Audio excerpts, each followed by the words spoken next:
Hey guys, welcome back to my channel, my reviews, and today I am back with another video.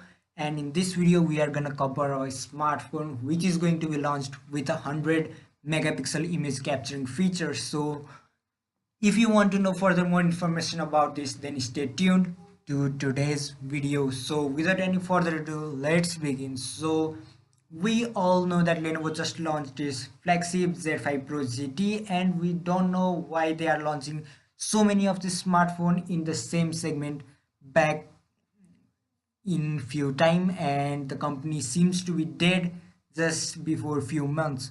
So now the Lenovo Z6 Pro, which was teased to be shown up in the MWC 2019 but is not, is expected to be released in China is for a teaser from the company, but we are not so sure about that one.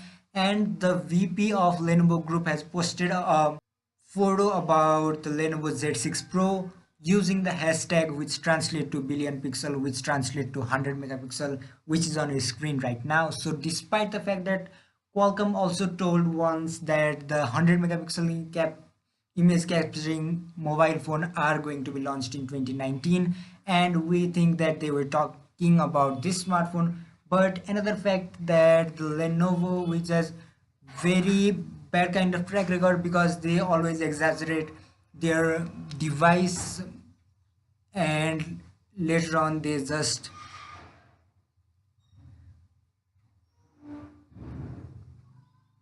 disappoint us. So I don't hope that they are doing the same in this one as well, but the news is quite relevant.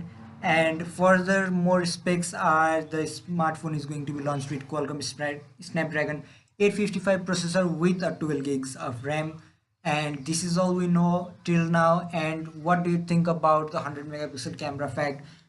Would you agree? But the news is from quite a relevant source from the VP of the company itself. But at past we have seen many of the events where the company claimed many more things and gave us nothing absolutely. So what do you think, is Lenovo going to improve and give us what they are claiming, or they are just gonna do as they have done in past? Comment me below, and till my next video, peace.